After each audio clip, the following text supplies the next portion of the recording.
Hello and welcome to SaltWire today for Monday, April 10th. I'm your host, Kate Walker. Around 5,400 school support workers across the province are getting ready to strike at the end of this month.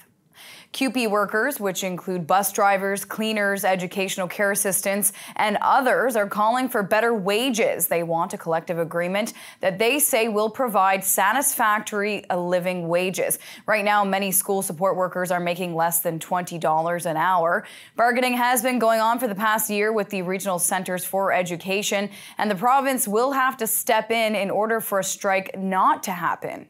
We have workers in the education system that are working more than two jobs to make ends meet.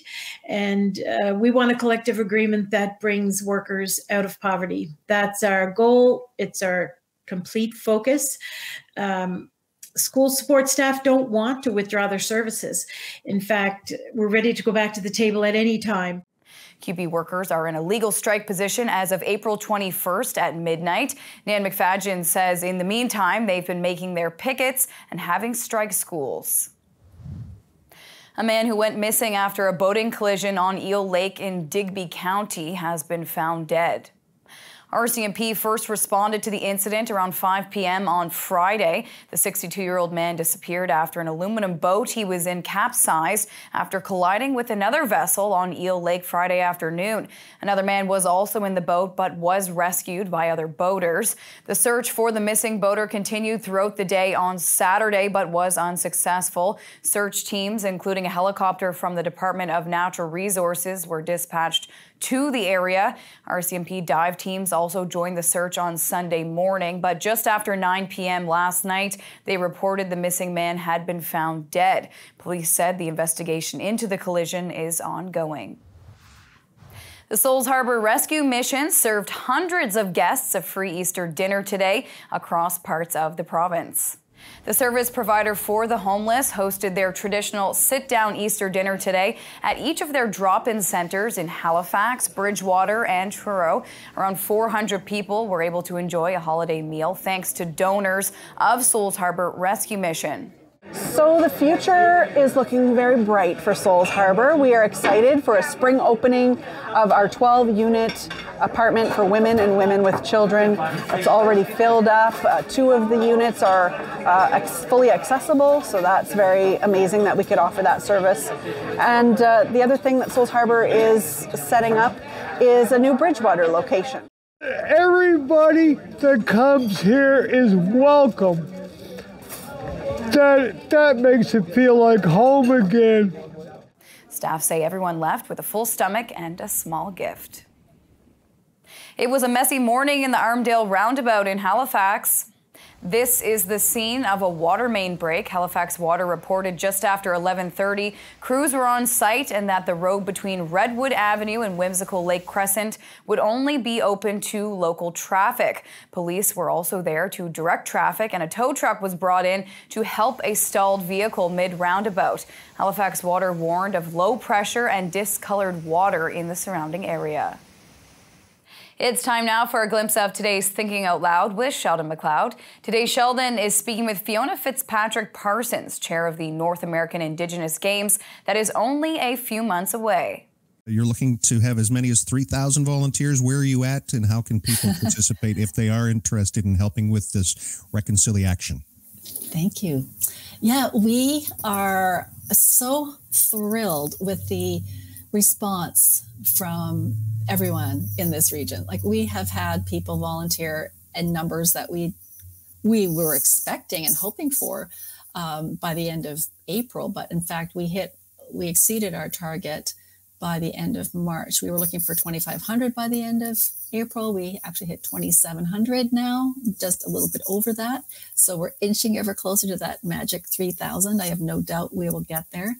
What I would do is encourage people to just go to naig2023.com, naig2023.com, and there's a volunteer button. Do sign up, because, we may have, we still do need volunteers, but I think it would be great to have a few more than 3,000 sign up, because that way, if something happens, somebody has to, things happen in life, right? So spots may open up, but it's about a 10-minute process to volunteer, and you can Let us know like what you're interested in. If you have a particular expertise in a sport, even if you don't, as long as you're 14 years of age or older than that, and you're willing to spend about 18 hours volunteering with us, then you get cultural awareness training. We have fantastic training for all volunteers. We also train you for your specific role, and you get some fabulous NAIG swag as well. So there's lots of reasons. Plus, you'd be part of history, because quite frankly, this is a history-making event. And who wouldn't want to be part of that, right? And for Sheldon's full conversation, head to the opinion section of saltwire.com.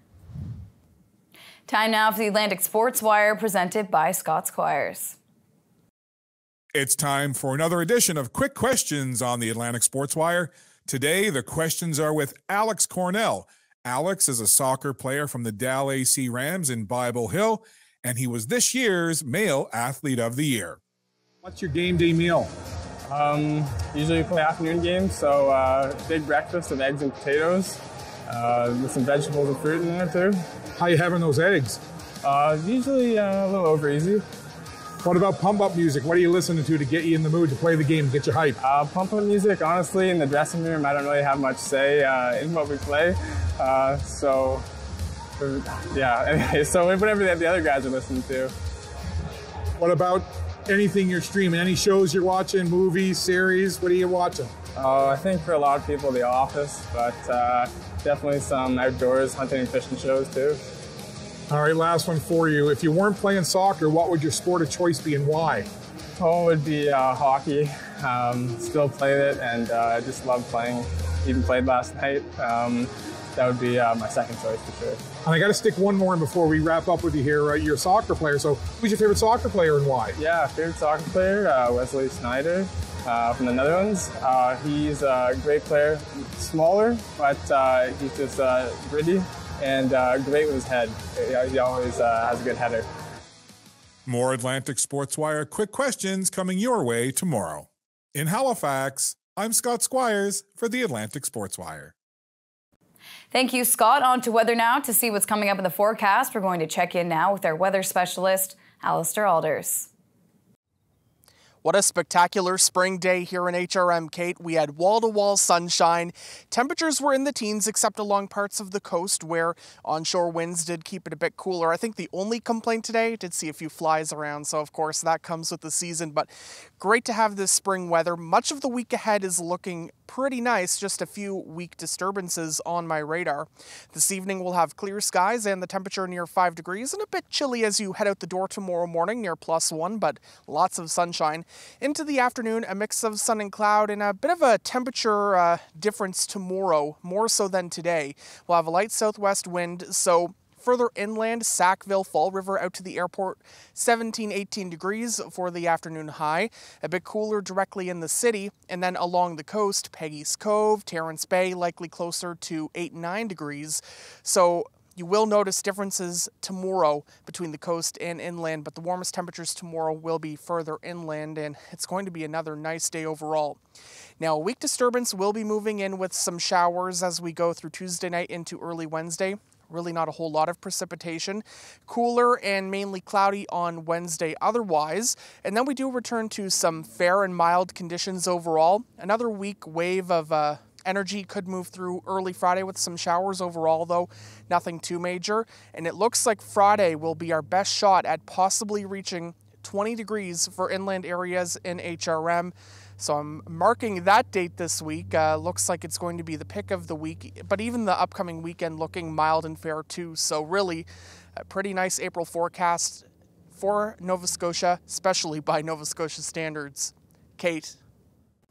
Thank you, Alistair. That's all for now. For more extended video and full online articles, stay tuned to saltwire.com. And you can find us on social media. I'm your host, Kate Walker. Thank you for joining us, and we'll see you back here tomorrow.